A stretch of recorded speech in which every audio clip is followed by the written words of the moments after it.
the Arewa youth's outburst against Igbos in Nigeria. Now, one school of thought has reasoned that the Igbos truly are to be held responsible for the latest political tension gripping the nation right now, following the quit notice served to Igbos living in the northern part of Nigeria. Now, personally, where do you situate this problem?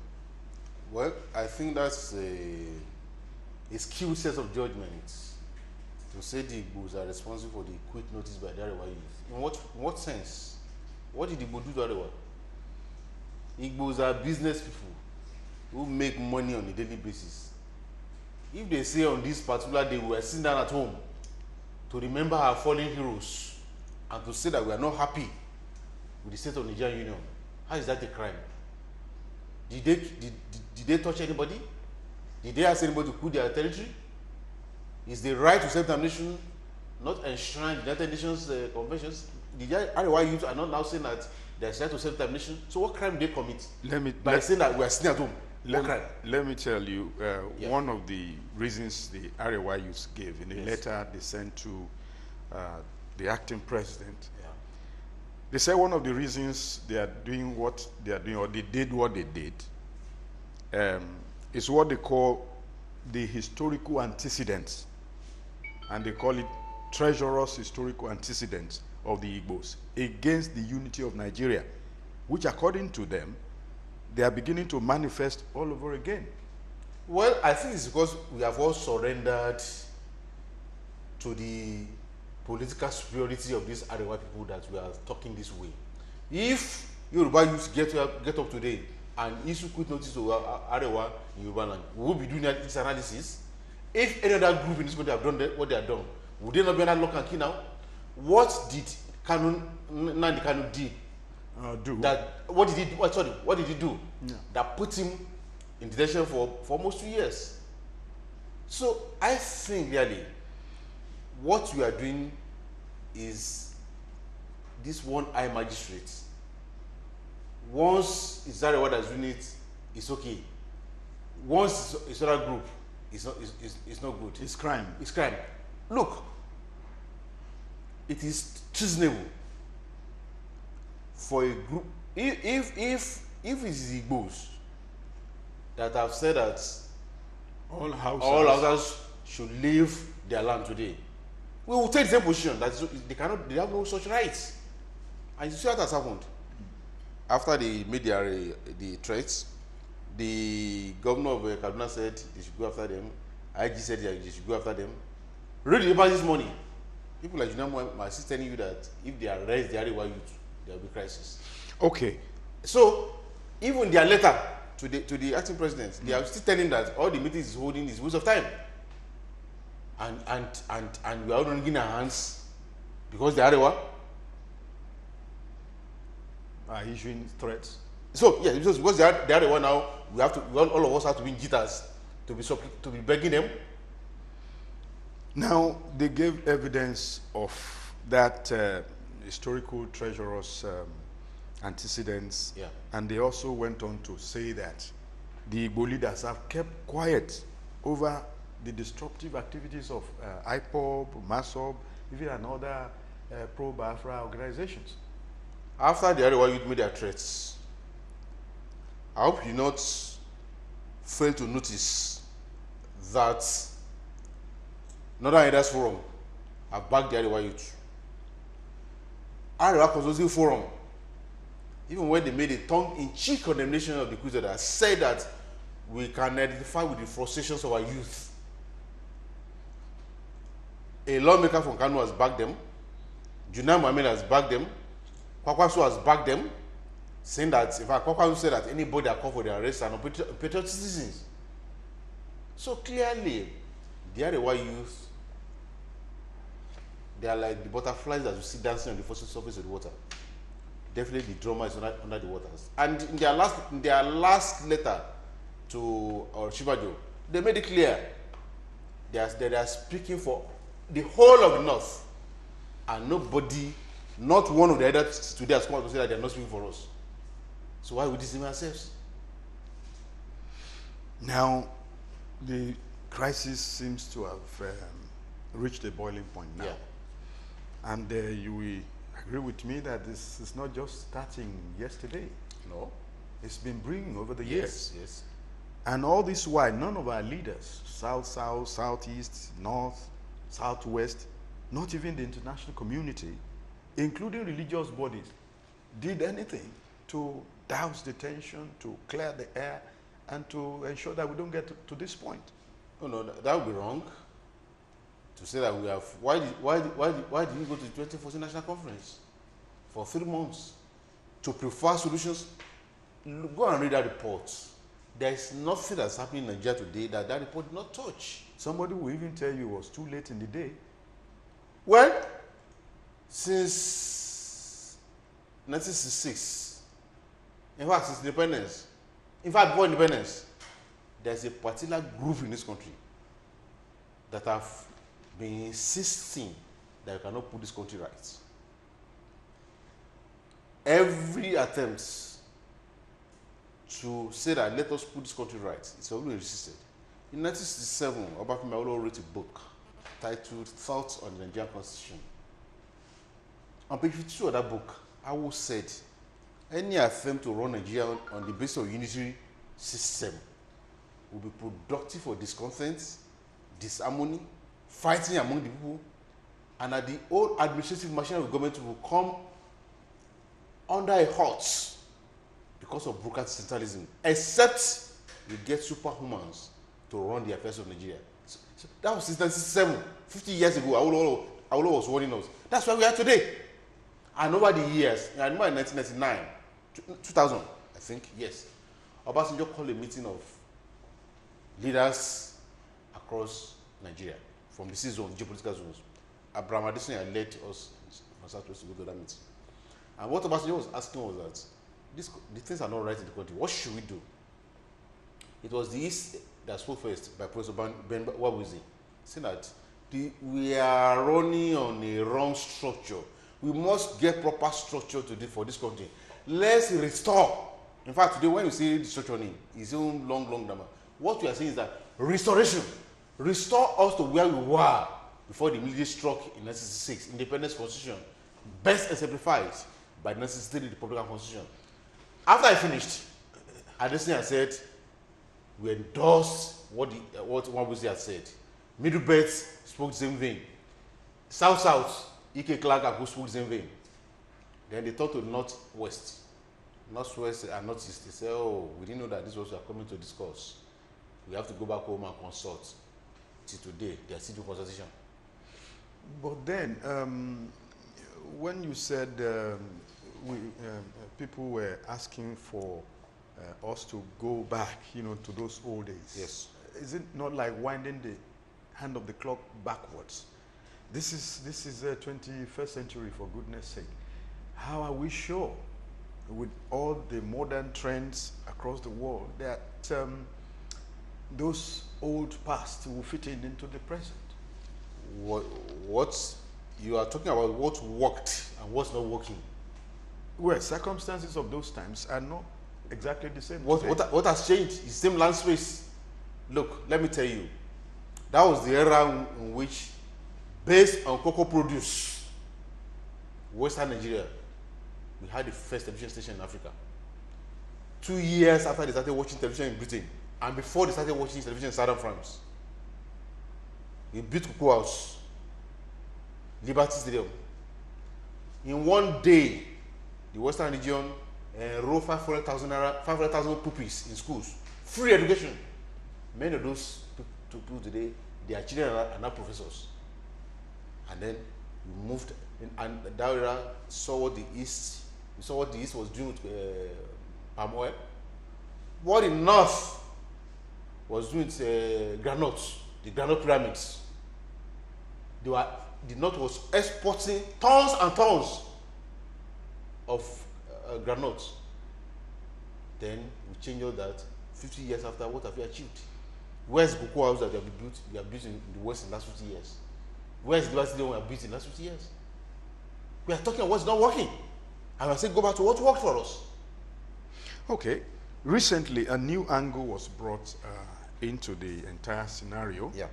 when leaders of the Southeast, South, and Southwest Yeah. all came together under one single umbrella, big Southern Nigeria umbrella, Yes. to stand against the threat Yeah. from the Arewa youths. Yes. How do you explain this move? Is there anything more to it than meets the eye? There's not much more to it. Following the threat from Arewa, I will not say youth. Oh, you are not calling It's the not youths anymore. It's Arewa. The youth are just spokesmen for The for, big for the masquerade establishment. be- Of be- course. behind- Of course. There's not been any outright condemnation from the northern establishment. In fact, what I've had now is support for him and protection. And the fact that the IG has failed to apprehend any of these young Not people. even one person. Not one of them. In fact, if they had wanted to even pretend about it, they would have just invited them, asked them to make a statement, asked them to go. They have not even done that up to now. So that tells you there's more to it. Now, the coming together of the South. You see, in 1914, when Lugard amalgamated the North and Southern protectorates, he made a statement that they have found a northern store for the Southern Lady of Maize. So the union has been treated with Arewa as the husband and the rest of all the South as the wives. And you know what happened in a polygamous home? In a polygamous home, the wives are always jealous of each other, each one seeking the attention of the husband. And the British deliberately plotted scenarios that we in the South should not work together. In fact, in 1954, the Colonial Secretary of State wrote a paper that it's not in the British interest for Yoruba and Igbo to agree. Therefore, we must continually put enmity between Olo and Zik. It's black and white, it's there. So, we now, when they want to deal with us, they deal with the group, divide and rule. When in 67, they went to fight against Igbo. In fact, they were able to mobilize Southeast to join them to fight Igbo. When on June 12, when it was time for OD, they went there to destroy OD. They left them for us.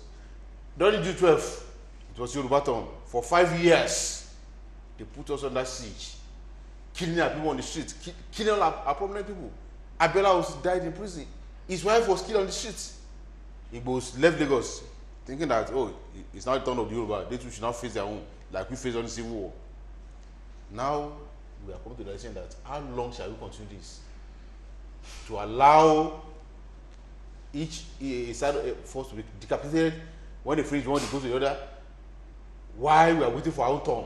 That the time has come for us to put an end to this. And that's why the leaders on the across the 3 zones say, look, we must put an end to this. We have a common destiny. We have in what way did you decide to put an end to it?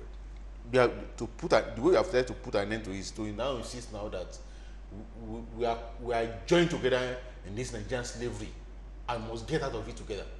And that's why we declared at the Lekki Declaration that if you have attacked any southern group in Arewa land, you have attacked the entire southern Nigeria. And that is to let them know that the era of playing one group against the other down south is over.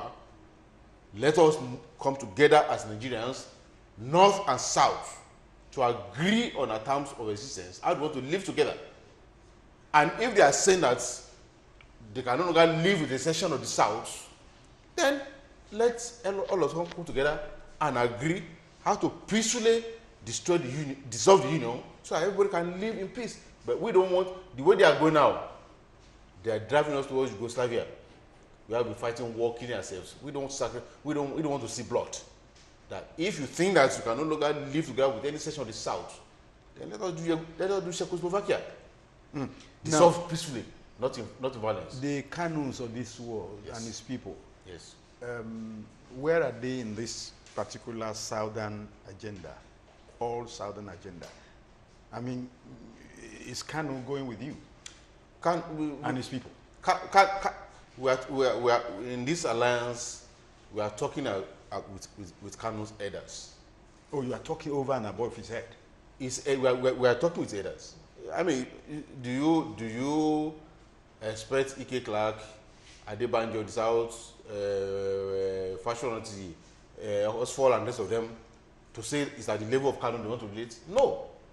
It is Kanu's elders that will bring him on board onto the templates that this is our agenda. Our first I will cut him to size. If I use not necessarily cut to size. Okay. Not necessarily cut to size. Okay. You know, I mean, there are equivalents of Kanu in the southwest, in the southeast. They can organize at their own level.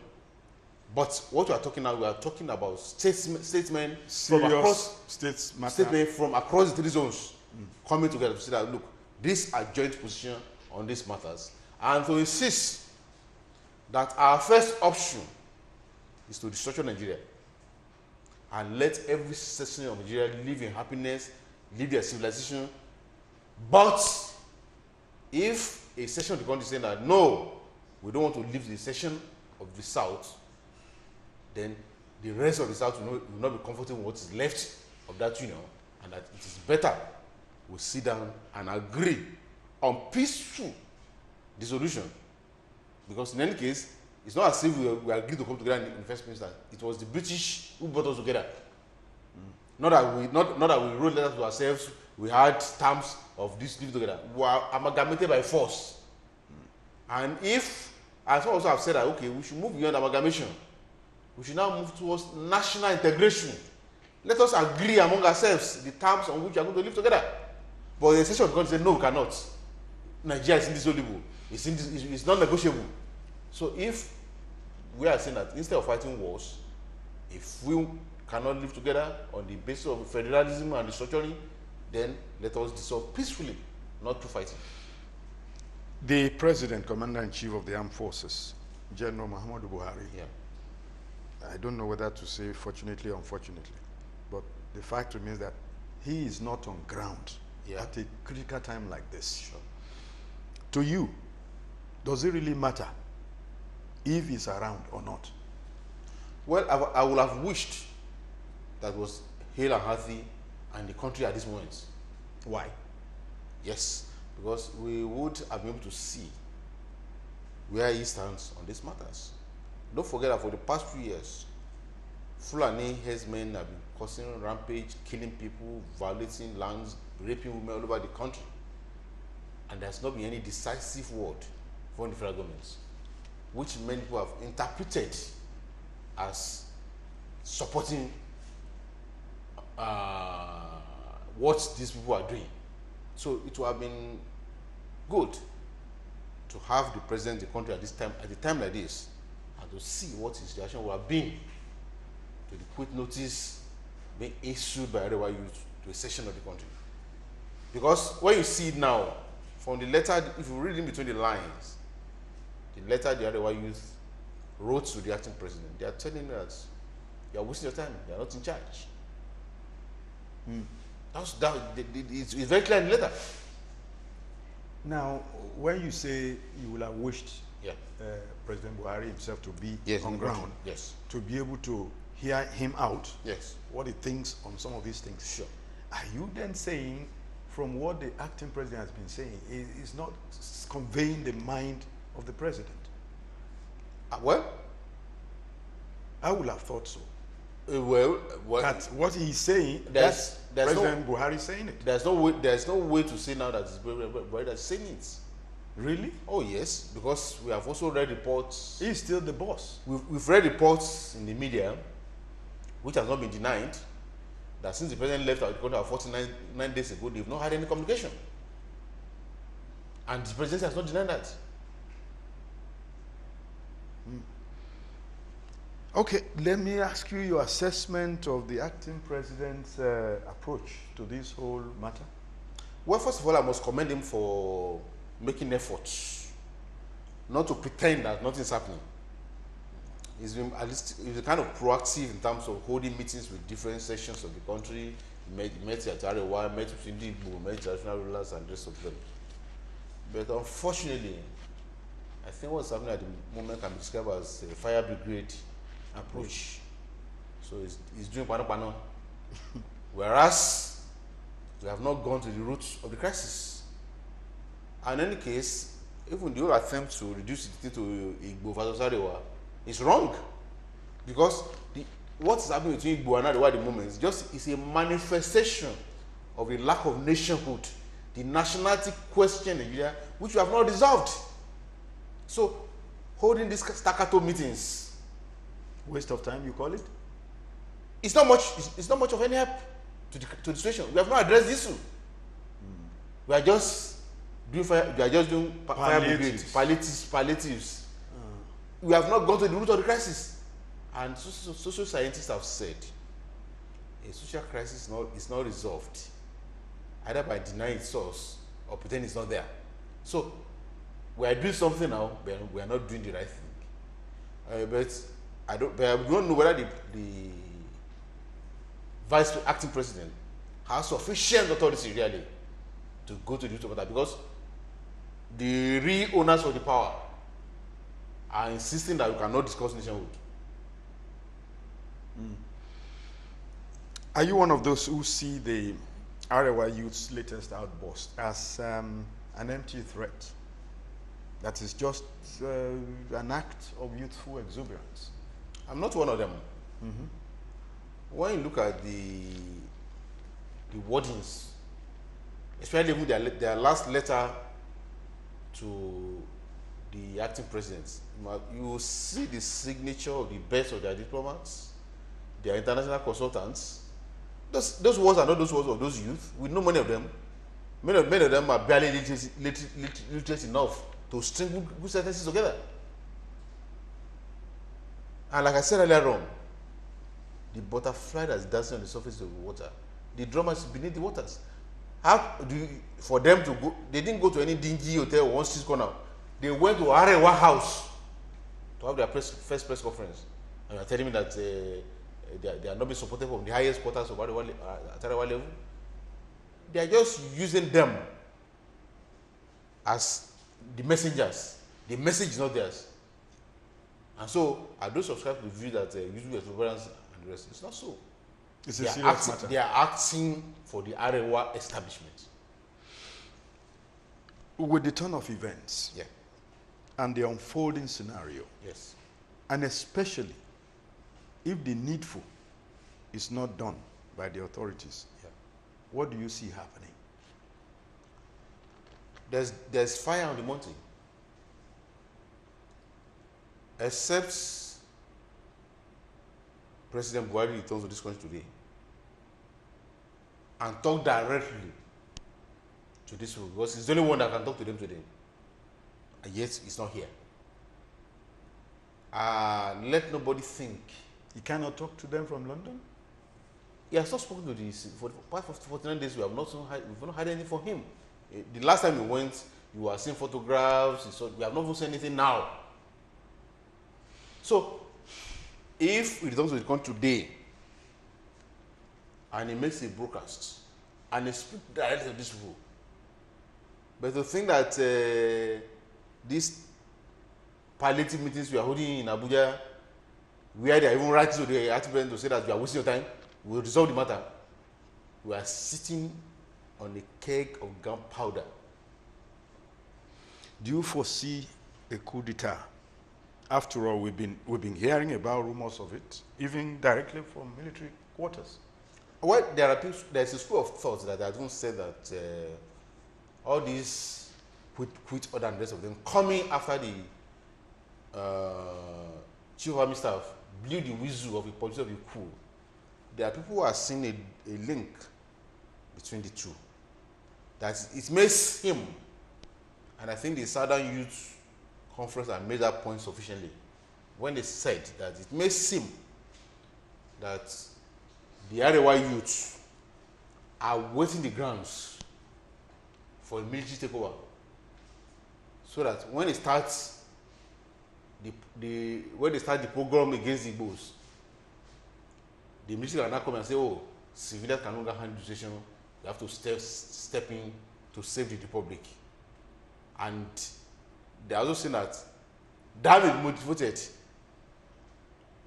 by seeming realization by the Arewa that the indisposition